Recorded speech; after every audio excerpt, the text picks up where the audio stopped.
दिल है छोटा सा, छोटी सी आशा, मस्ती भरे मन की भोली सी आशा, चांद तारों को छूने की आशा, आसमानों में उड़ने की आशा।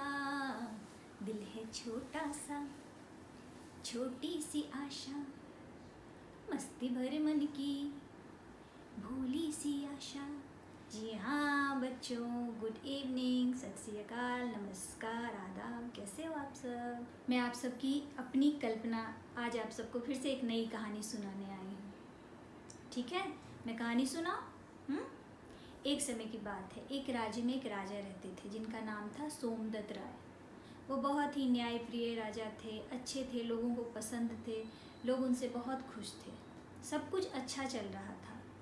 एक दिन राजा अपने कमरे में बैठे अपने आप को संवार रहे थे। होता है ना, हम लोग अपने आप को तैयार करते हैं ना, राजा भी ऐसे ही तैयार हो रहे थे।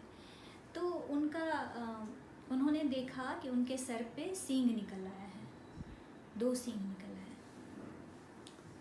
तो अभी तो वो छोटे थे। राजा को लगा कि ये क्या हो गया मेरे साथ। राजा को बड़ा बुरा लगा, दुख हो रहा था कि ऐसा कैसे हो गया, लेकिन स्टिल वो था। राजा ने उसको छुपाने के लिए अपना बाल कटवाना बंद कर दिया। वो बाल ही नहीं कटवाते थे, उनके बाल बड़े होते जा रहे थे, बड़े होते जा रहे थे। सब लोग बोलते थे कि महाराज आपके बाल बड़े हो गए हैं, आप बाल कटवा लीजिए, हम बार बार को बुला देते हैं, बाल कटवा लीजिए। पर राजा कहते कि नहीं नहीं, मुझे बाल बड़ा ही अच्छा लगता है, मुझे बाल नहीं कटाना, क्योंकि उन्हें वो बात छुपानी थी ना, उन्हें किसी को दिखाना नहीं था कि मेरे सींग निकल आए हैं, इसीलिए वो छुपाते रहते। तो एक दिन सब पूरे सभा में लोग कहने लगे कि महाराज आपके बाल बहुत बड़े हो गए हैं, महाराज आपके बाल बड़े हो गए हैं, आप कटवा लो, आप कटवा लो। तो राजा ने सोचा कि एक काम करता हूँ, मैं बार्बर को अपने फेथ में ले लेता हूँ, अपने विश्वास में ले लेता हूँ, और फिर उसे सारी बात बता के और बाल कटवा लेता हूँ। तो राजा ने बार्बर को बुलवाया, उसका नाम था बमड़ा। तो बमड़ा जब आया तो राजा ने कहा कि बमड़ा, तुम ना मेरा बाल काटो, लेकिन एक गुप्त बात है मुझे तुम्हें बतानी, तुमने ये बात किसी को बताना मत।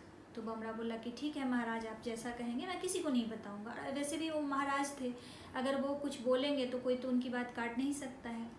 तो यही सोच के बमड़ा बोला कि आपको जो बताना है बताइए महाराज, ये बात गुप्त ही रहेगी, मेरे पास ही रहेगी। तो राजा ने बड़े विश्वास से, बहुत ही प्यार से बमड़ा को कहा, देखो बमड़ा, तुम मेरा बाल काटोगे ना तो तुम्हें कुछ अलग सा दिखाई देगा, तो तुम उसे किसी को बताना मत, लोगों को पता नहीं चलनी चाहिए। तो बमड़ा ने कहा ठीक है। तो बमड़ा ने जब बाल काटना शुरू किया तो उसने देखा कि राजा के तो 2 सींग निकल आए हैं।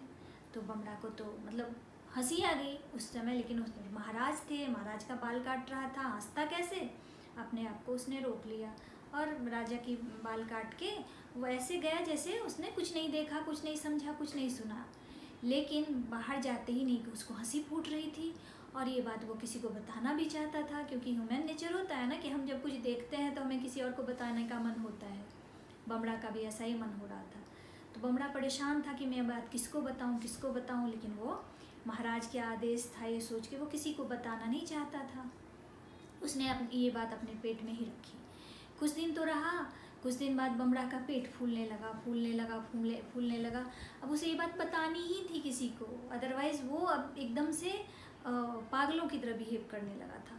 तो बमड़ा ने सोचा कि एक काम करता हूँ। वो एक खेत में गया और वहाँ एक पेड़ था, उस पेड़ के पास जाके उसने बोला कि पता है तुम्हें, राजा के ना 2 सींग निकल आए हैं, लेकिन ये बात तुम किसी को मत बताना। होता है ना, हम नेक्स्ट करते हैं, सबको ये कहते हैं ये बात किसी को मत बताना। उसने भी कहा कि तुम ये बात किसी को मत बताना। तब वो बमड़ा का मन हल्का हो गया, खुश हो गया कि चलो अब ये बात तो मैंने बोल दिया। वो प्रसन्न हो गया। फिर बात ख़त्म हो गई। दिन बीत गए, महीने बीत गए, साल बीत गए। एक दिन पास के गांव में कुछ फंक्शन हो रहा था, कोई शादी ब्याह, नाच तमाशा कुछ हो रहा था। तो वहाँ ढोल बज रहे थे, नगाड़े बज रहे थे, संगीत की आवाज़ सुनाई दे रही थी। तो राजा सोमदत्त राय अपने छत पे टहल रहे थे, तो उन्हें ढोल की आवाज़ सुनाई देने लगी। तो ढोल जो बज रहा था ना, तो ढोल के एक साइड से बज रहा था कि राजा के 2 सींग हैं, राजा के 2 सींग हैं, राजा के 2 सींग हैं। दूसरे साइड से आवाज़ आ रहा था, किसने कहा, किसने कहा। तो फिर से दूसरे साइड से आवाज़ आ रहा था कि बमड़ा ने कहा, बमड़ा ने कहा, बमड़ा ने कहा। राजा ने ये बात सुनी तो राजा को अजीब लगा, ये कैसे हो सकता है। अब राजा परेशान, उन्होंने 2 बार सुना, 3 बार सुना, 10 बार सुना, कन्फर्म हुए कि मैं सही सुन रहा हूँ या फिर ऐसे ही है। उन्हें वही बात सुनाई दे रही थी, बार बार बार बार रिपीट हो रही थी। तो राजा परेशान हो गए, उन्होंने इमीडिएट बमड़ा को बुलवाया। बमड़ा, तुमने ये बात किसी को कही थी? बमड़ा ने कहा, नहीं महाराज, मैंने किसी को नहीं कही थी।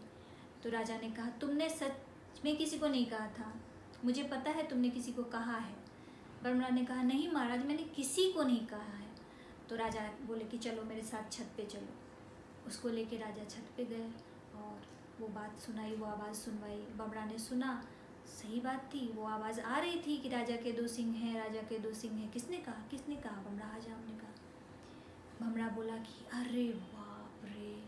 तो फिर वो राजा को बोला कि महाराज, जब आपने मुझे ये बात छुपाने को कही ना, तो मैंने किसी को नहीं बताया, लेकिन मेरा मन ख़राब होने लगा, मेरा पेट फूलने लगा, मेरी तबीयत ख़राब होने लगी, तो मैं परेशान होके एक पेड़ के पास जाके ये बात बोल दिया। तो राजा ने पता लगवाया उस गांव में जहाँ पे शादी हो रही थी, ब्याह हो रहा था वहाँ पे। तो पता चला उसी पेड़ को काट के वो ढोलक बनाया गया था जिससे वो आवाज़ आ रही थी। राजा परेशान हो गए, ये बात तो अब सबको पता चल चुकी थी। राजा क्या करते, अब जो था फैल गई थी बात। मोरल ऑफ द स्टोरी कि हमें कोई भी बात छुपानी नहीं चाहिए। कुछ बात होती है जिसे सबको बताना सही नहीं होता है, लेकिन अगर हम अपने परिवार वालों को, अपने माँ बाप को, भाई बहन को, किसी को भी बताएं, उसका सोल्यूशन ढूंढे तो सोल्यूशन मिलेगा। छुपाने से वो प्रॉब्लम बढ़ेगा और बताने से या डिस्कस करने से सोल्यूशन मिलेगा। तो कोई एक झूठ छुपाने के लिए 100 झूठ बोलना पड़ता है, ऐसा नहीं करना चाहिए। सोल्यूशन ढूंढो, छुपाओ मत, ठीक है। मुझे उम्मीद है कि मेरे बच्चों को एक नई सीख, एक नई समझ मिली है, और इसी आशा और उम्मीद के साथ मैं आज आप सबसे फिर से विदा लेती हूँ। जय हिंद।